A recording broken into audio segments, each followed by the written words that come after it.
ధర్మచక్ర TV ప్రేక్షకులకి నమస్కారం. ప్రియమైన ఆత్మీయులారా,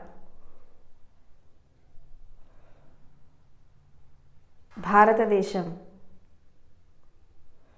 ధర్మానికి, సత్యానికి, అదేవిధంగా ఆధ్యాత్మికతకి ఒక నిలయంగా ఉంది. పురాతన కాలం నుంచి అనేక ధర్మ గ్రంథాలు, శాస్త్రాలు ఈ భూమిపై వెలిసినవి.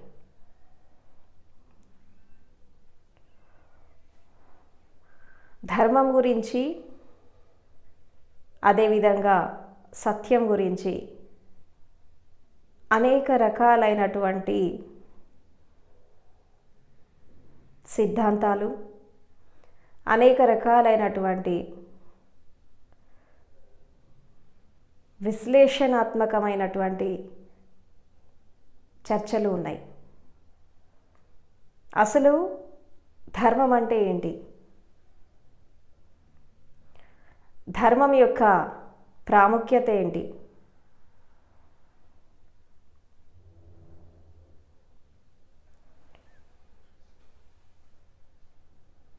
అని మనము చూసినట్టయితే ధర్మానికి చాలా పర్యాయ పదాలు ఉన్నాయి.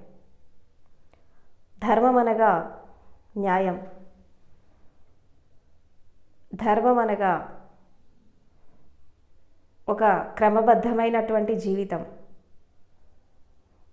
ధర్మం అంటే ఒక నడవడిక, ఒక నీతి, ఒక వినమ్రత, ఒక పవిత్రత. ఇవన్నీ కూడా ధర్మం యొక్క పర్యాయ పదాలు.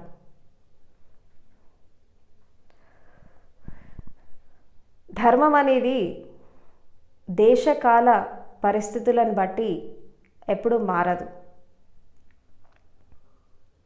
పరిస్థితులు మారచ్చు, మనుషులు మారచ్చు, వారి యొక్క స్థితిగతులు మారచ్చు,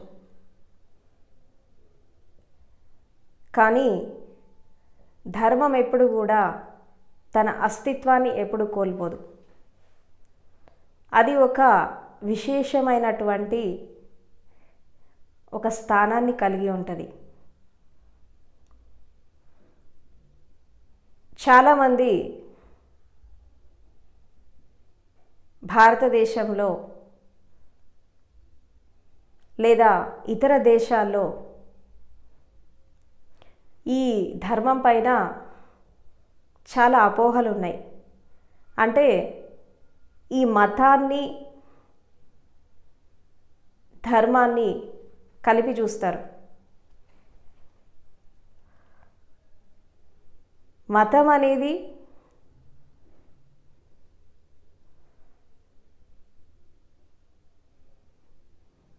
ఒక విధంగా మనుషులని విడదీస్తుంది.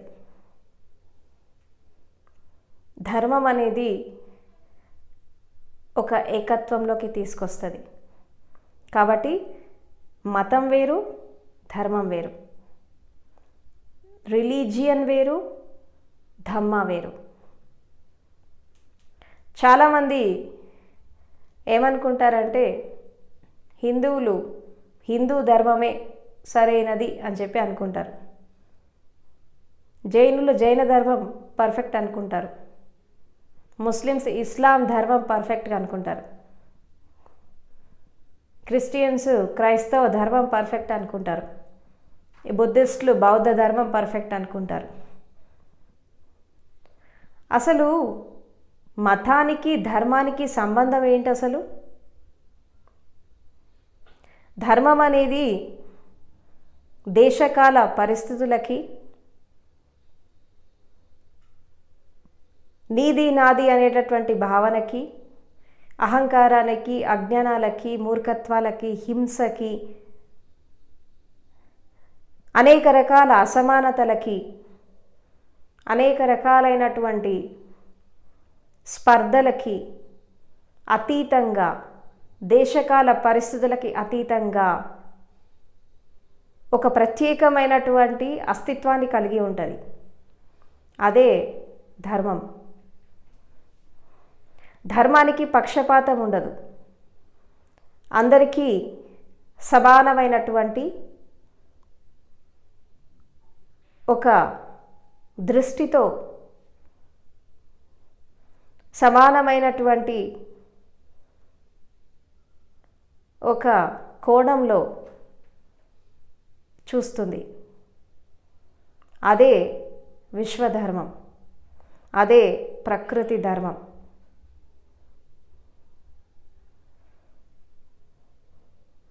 పంచభూతాలున్నాయి, పంచతత్వాలున్నాయి, పంచధాతువులున్నాయి, భౌతిక శరీరం ఉంది. అదేవిధంగా మానసిక స్థితి ఉంది. ఇవన్నీ కూడా అంతర్లీనంగా చూసినప్పుడు ఇవన్నీ ఆ ధర్మం ప్రకారమే నడుస్తూ ఉంటాయి. వీటిలో ఎలాంటి భేదభావాలు ఉండవు. ఈ భేదభావాలు అనేవి మనుషులు క్రియేట్ చేసుకున్నవి.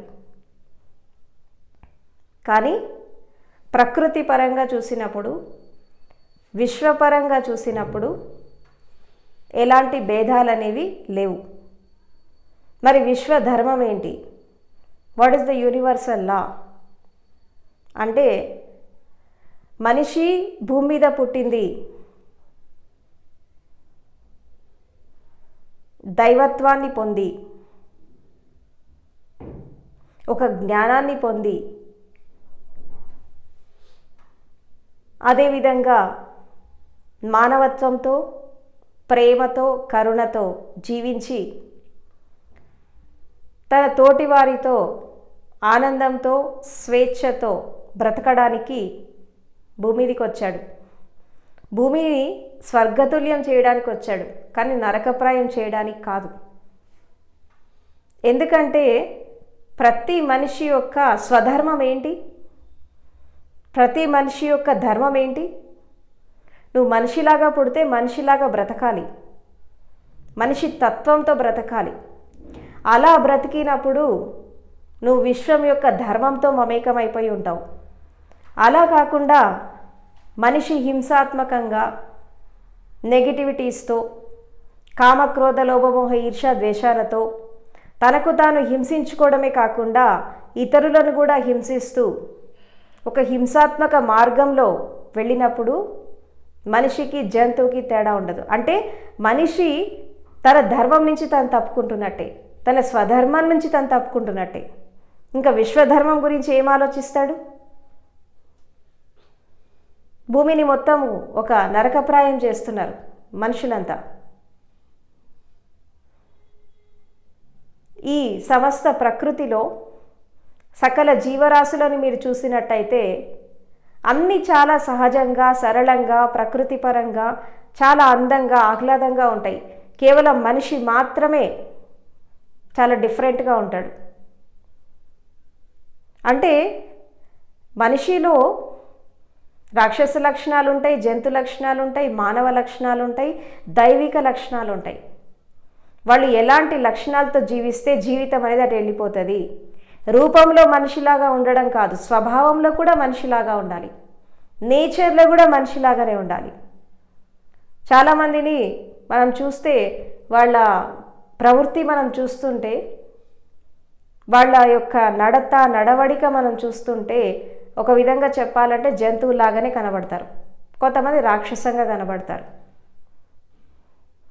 ఇలా ఎందుకు జరుగుతోంది? మనిషి ప్రకృతి ధర్మాల ప్రకారము, విశ్వధర్మం ప్రకారం ఎందుకు నడవట్లేదు? మనిషి తన స్వధర్మాన్ని ఎందుకు పాటించట్లేదు భూమి మీద పుట్టి? అసలు ధర్మం అంటే ఏంటి? ధర్మం అంటే ఒక విధంగా చెప్పాలి అంటే విశ్వం యొక్క విధానం. ఆ విధానం ప్రకారము సమస్త ప్రకృతి, విశ్వంలో కొన్ని వేల కోట్ల గ్రహాలు, సకల జీవరాశులు, సమస్త సృష్టి ఆ విధానం ప్రకారమే నడుస్తోంది. మనిషి ఒక్కడే దానికి వ్యతిరేకంగా వెళ్తున్నాడు, అందుకే దుఃఖంలో ఉన్నాడు. మనసులో అశాంతిని పెంచుకొని, నెగిటివిటీస్ని పెంచుకొని, లేనిపోయినటువంటి స్పర్ధలను పెంచుకొని సమాజంలో అస్తవ్యస్తంగా జీవిస్తూ తను సుఖపడకుండా వేరే వాళ్ళని సుఖపడనీయకుండా మనిషి సాధించేది ఏముంది అని మనం చూస్తే ప్రతి మనిషి కూడా ఒక నరకంలోనే జీవిస్తున్నాడు, త్రిశంకు స్వర్గంలో జీవిస్తున్నాడు. మందుల విందులతో, రోగాలతో, అనేక రకాలైనటువంటి హింసాత్మక చర్యలతో తనకు తానే నరకాన్ని క్రియేట్ చేసుకుంటున్నాడు.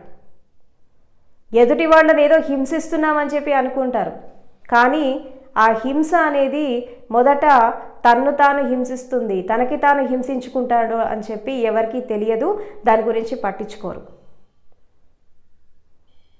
ఒక వ్యక్తి పైన ద్వేషాన్ని పెంచుకున్నప్పుడు, ఒక వ్యక్తిని చంపాలనుకున్నప్పుడు లేదా హింసించాలనుకున్నప్పుడు ఈ వ్యక్తి యొక్క మానసిక స్థితి ఎట్లా ఉంటుంది, వాడిలో ఎంత కోపం ఉంటుంది, ఎంత ఆవేశం ఉంటుంది, తర్వాత ఎంత నెగిటివిటీ పెంచుకుంటాడు, అది చేయడానికి ఎన్ని నిద్రలేని రాత్రులు గడుపుతాడు.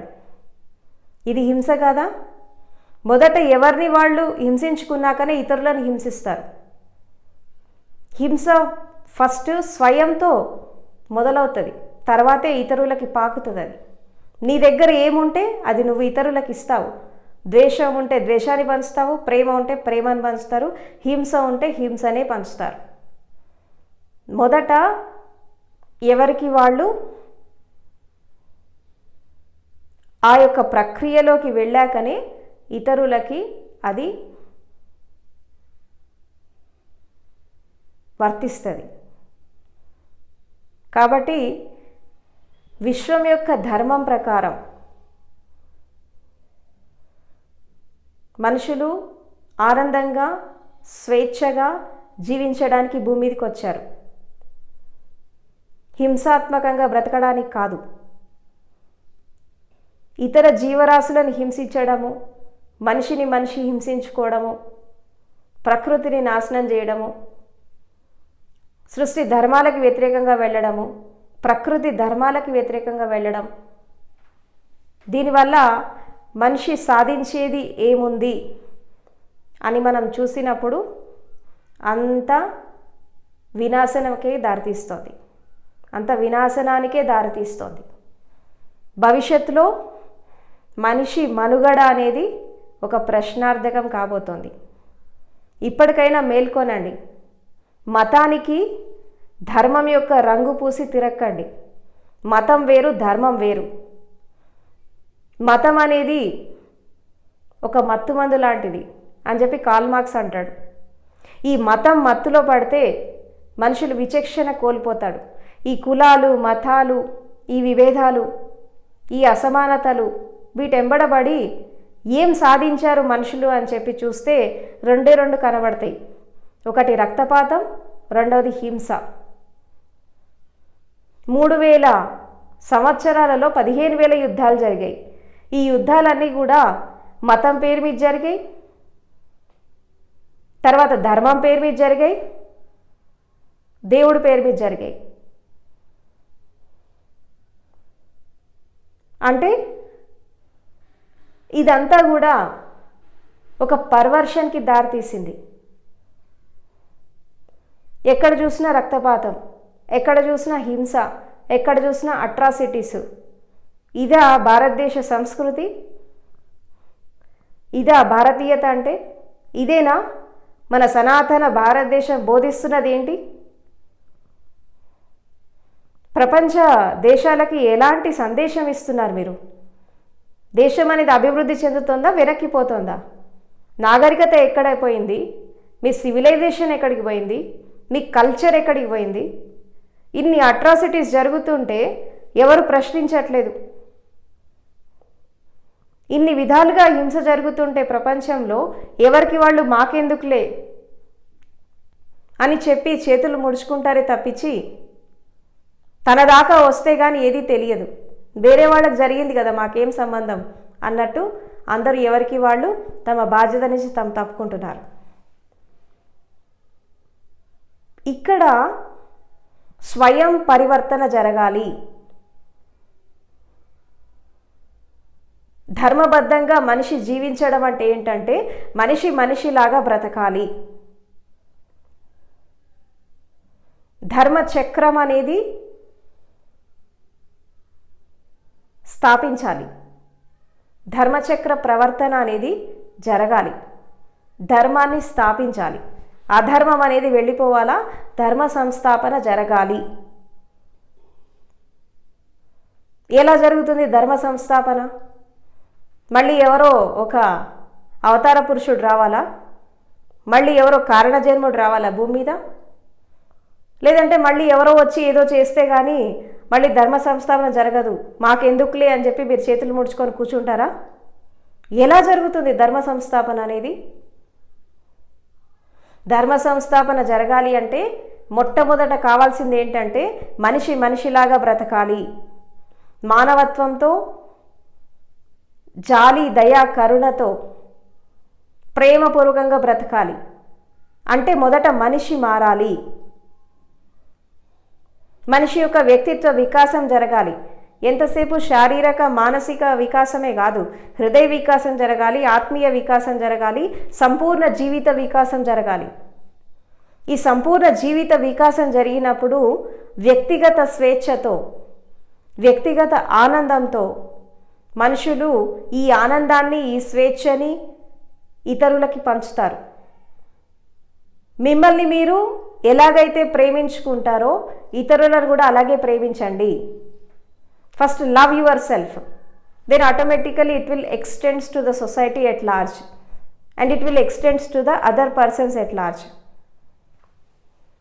ధర్మబద్ధంగా జీవించాలంటే సింపుల్గా ఏంటి అంటే మనిషి మనిషిలాగా బ్రతకాలి. జంతువు జంతువులాగా ఉండాలా, చెట్టు చెట్టులాగా ఉండాలి, మనిషి మనిషిలాగా ఉండాలి. మనిషి తన స్వభావానికి వ్యతిరేకంగా వెళ్ళినప్పుడు తను పశువైపోతాడు, రాక్షసుడైపోతాడు, విచక్షణ కోల్పోతాడు, తన యొక్క విశిష్టమైన తత్వాన్ని కోల్పోతాడు.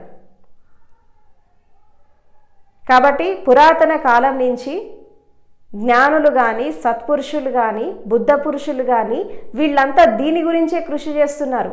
మనిషి పరివర్తన కోసం, వ్యక్తి పరివర్తన కోసం, స్వయం పరివర్తన కోసమే కృషి చేస్తున్నారు. ఇప్పటికైనా మేల్కొనండి, మీ స్వధర్మాన్ని మీరు పాటించండి. ధర్మ సంస్థాపనలో మీ వంతు కర్తవ్యాన్ని మీరు నెరవేర్చండి. ధర్మ సంస్థాపన అంటే ప్రపంచమంతా మార్చాల్సిన అవసరం లేదు, ఫస్ట్ మీరు మారండి. మీ పిల్లల్ని సరైన నడకతో, నడవడికతో పెంచండి. వాళ్ళకు ఒక నైతికత నేర్పండి, ఒక ఎథిక్స్ నేర్పండి, మారల్స్ నేర్పండి. వాడి యొక్క మానసిక స్థితి ఎట్లా పెరుగుతోంది, దేశానికి ఎలాంటి పౌరులని మనం అందిస్తున్నాము, వాడు హింసాత్మకంగా వెళ్తున్నాడా, వాడి నడవడిక ఎట్లా ఉంది, సొసైటీలో యాటిట్యూడ్స్ ఎట్లా ఉన్నాయి, వీటన్నిటి మీద కూడా ప్రతి ఒక్క తల్లిదండ్రి దృష్టి పెట్టాలి. ఎలాంటి పౌరులని, వాళ్ళ బాలలే రేపటి పౌరులు. ఈ పౌరులను ఎలాంటి వాళ్ళని మనం అందిస్తున్నాం, వాడు దేశానికి ఉపయోగపడతాడా, దేశ వినాశనానికి ఉపయోగపడతాడా, ఎలాంటి వాళ్ళని మనం అందిస్తున్నాము అని చెప్పి ప్రతి ఒక్క తల్లిదండ్రి దీని మీద దృష్టి పెట్టాలి. కాబట్టి వ్యక్తి ధర్మాన్ని పాటించాలి, కుటుంబ ధర్మాలని పాటించాలి, తర్వాత సామాజిక ధర్మాలను పాటించాలి. అదేవిధంగా విశ్వం యొక్క విధానాన్ని అర్థం చేసుకొని ముందుకెళ్ళాలి, జీవితాన్ని అర్థం చేసుకొని ముందుకెళ్ళాలి. ఇలా చేసుకుంటున్నట్టే ఇది ప్రతి ఒక్క మనిషిలో ఈ మార్పు రావాలి. కొత్తగా ఆలోచించండి. సేమ్ ఓల్డ్ రాటెన్ బిలీఫ్స్తో గతానికి బానిసలాగా బతకండి. కులానికి, మతానికి, అమ్మా నాన్న భావాలకి బానిసలుగా బతకండి. అసమానతలకు దూరంగా ఉండండి, అట్రాసిటీస్కి దూరంగా ఉండండి, అనేక రకాల విభేదాల నుంచి బయటికి రండి, మనిషిని మనిషిలాగా చూడండి, వాళ్ళు ఈ కులం వాళ్ళ, ఆ మతం వాళ్ళ, ఈ ప్రాంతం వాళ్ళ అని కాదు. మనిషిని మనిషిలాగా చూడండి. పుట్టినప్పుడు ఎవరు కూడా కులం మతంతో ఎవరు పుట్టరు. ఒక పిల్లాడు భూమి మీద జన్మ తీసుకున్నప్పుడు కులం మతంతో ఎవడు పుట్టాడు. దాని తర్వాత ఈ సమాజం ఇంపోజ్ చేస్తుంది, తల్లిదండ్రులు ఇంపోజ్ చేస్తారు వాడి మీద. అసలు పుట్టిన పిల్లల్ని స్వేచ్ఛగా ఎదగనివ్వట్లేదు సమాజంలో. కులాన్ని ఇంపోజ్ చేస్తారు, మతాన్ని ఇంపోజ్ చేస్తారు, ఆచార వ్యవహారాలను చేస్తారు, సాంప్రదాయాలను చేస్తారు, రకరకాల కట్టుబాట్లను చేస్తారు. ఇవన్నీ చేసి ఏం సాధిస్తున్నాడు అని చెప్పి చూస్తే వాడు ఆఖరికి హింసాత్మకంగా తయారవుతున్నాడు. అంటే ఈ ధర్మము సరైనటువంటి ధర్మం ఏంటి అని చెప్పి అర్థం చేసుకోకుండా మతాన్ని ధర్మాన్ని ఏకం చేసి హిందూ ధర్మం గొప్పదని ఒకడు చెప్తాడు, ఇస్లాం ధర్మం గొప్పదని ఇంకోటి అంటాడు. ఒక మతం నుంచి ఇంకో మతాల్లో కన్వర్ట్ చేయాలని చూస్తారు. ఈ కన్వర్షన్స్ వల్ల సాధించేది ఏముంది అని మనం చూస్తే మొత్తం హింసే జరుగుతోంది. ఒకళ్ళని చంపైనా సరే నీ మతంలో వాళ్ళని చేర్చుకో, వినకపోతే చంపేయి, లేదంటే ప్రలోభ పెట్టు, డబ్బో ధనమో ఇచ్చి చేర్చుకో. ఇదంతా ఏం జరుగుతుందంటే దీనివల్ల హింసాత్మకమైనటువంటి చర్యలు ఎక్కువ జరుగుతున్నాయి.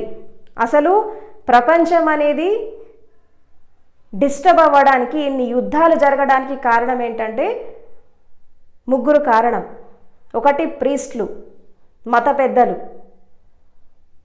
రెండవరు పొలిటీషియన్స్, రాజకీయ నాయకులు. మూడవళ్ళు పోలీస్. ఈ మత పెద్దలు చెప్పినట్టుగా ఈ రాజకీయ నాయకులు వింటారు, రాజకీయ నాయకులు చెప్పినట్టు ఈ పోలీస్ యంత్రాంగం వింటది. ఈ మూడిటిని మొత్తం ఒక మతము, ఒక కులము శాసిస్తోంది. దీనివల్ల ఎక్కడ సమానత్వం వస్తుంది, ఎక్కడ మానవత్వం ఉంటుంది, ఎక్కడ అసమానతలు వెళ్ళిపోతాయి, అసలు సమస్యలు ఎట్లా పరిష్కారం అవుతాయి, ఎట్లా మనుషులు ఒక స్వేచ్ఛగా ఆనందంగా బ్రతకగలుగుతారు? భారతదేశం పురాతన దేశం అంటారు, ఎన్నో ధర్మగ్రంథాలు పుట్టినాయి అంటారు. అయినా ఇంకా వెనుకబాటుతనం ఎందుకుంది భారతదేశంలో? అనేక రకాల సమస్యలు ఎందుకు పరిష్కారం కావట్లేదు భారతదేశంలో? అంటే ఇక్కడ దేశానికి స్వతంత్రం వచ్చింది కానీ కొంతమంది మనుషులకు ఇంకా రాలేదు.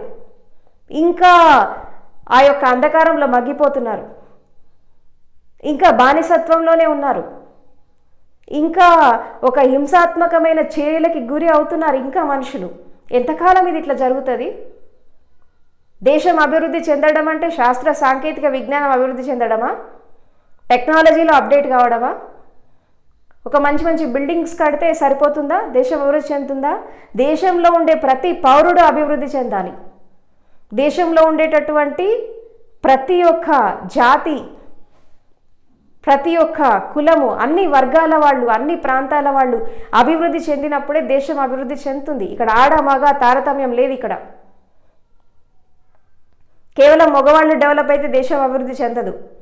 ఆడవాళ్ళు కూడా డెవలప్ కావాలి, సమానంగా ఎదగాలి. సమానత్వం అని కొట్లాడితే రాదు, సమానంగా ఎదగాలి, సమానంగా ఎదిగి చూపించాలి. అప్పుడు దేశం అనేది అభివృద్ధి చెందుతుంది. ఇప్పుడు ఒక్క రాజకీయ నాయకుడైనా ధర్మబద్ధంగా పాలన చేస్తున్నాడా? ధర్మం ప్రకారం నడుస్తున్నాడా?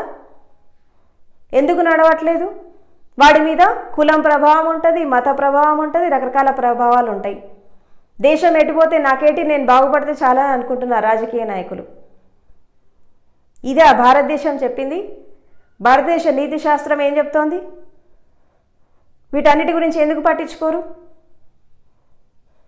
ఒకప్పుడు భారతదేశము ప్రపంచ దేశాలకి ఆదర్శంగా నిలిచింది, ఒక విశ్వ గురువులాగా ఉంది.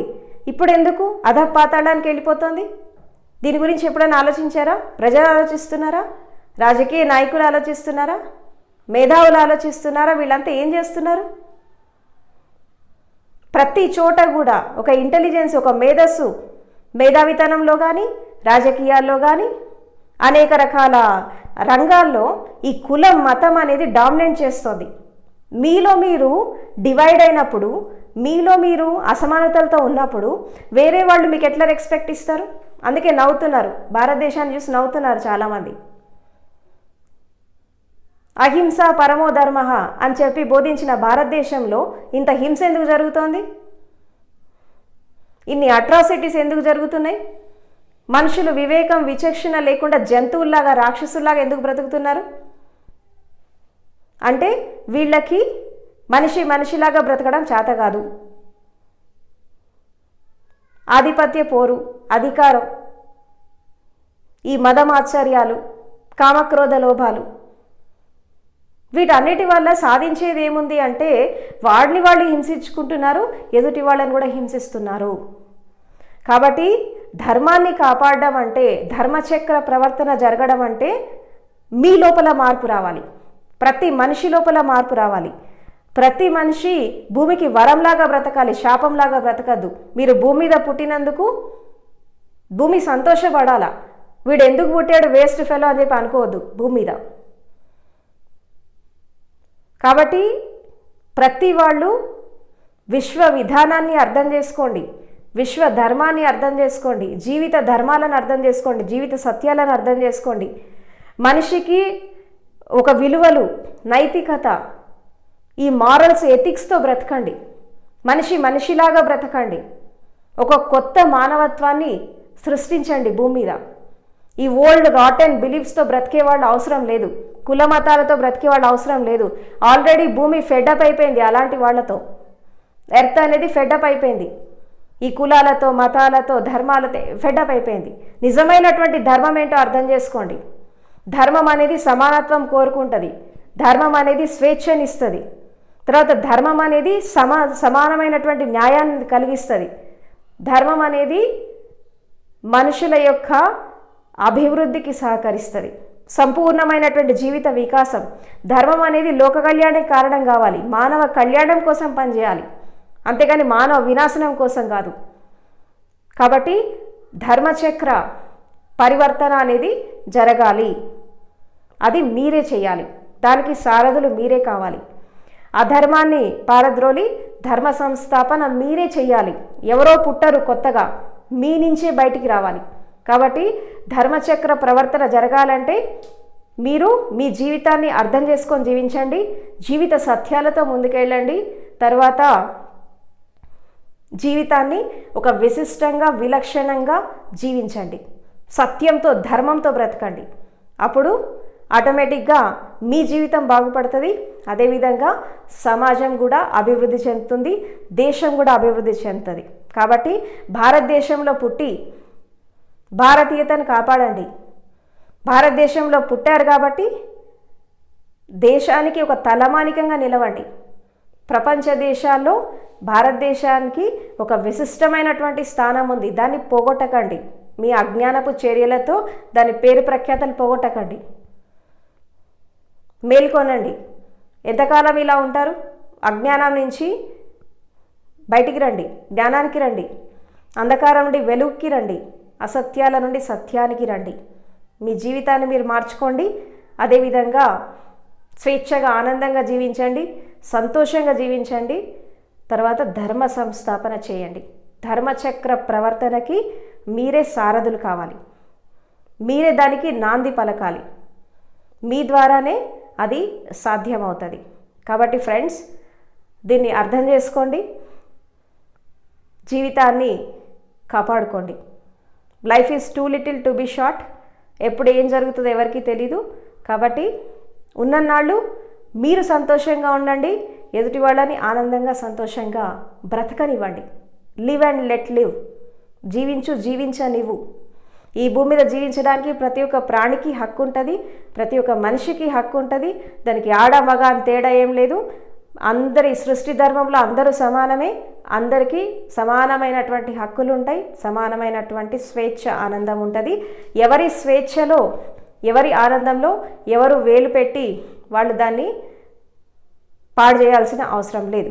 కాబట్టి ఎవరి స్వేచ్ఛను వాళ్ళు గౌరవించండి, ఎవరి వ్యక్తిత్వాన్ని వాళ్ళు గౌరవించండి, ఎవరి విశిష్టమైన, విలక్షణమైన తత్వంతో సంపూర్ణంగా భూమి మీద ఎదగండి. భూమికి వరంలాగా బ్రతకండి, శాపంలాగా కాదు.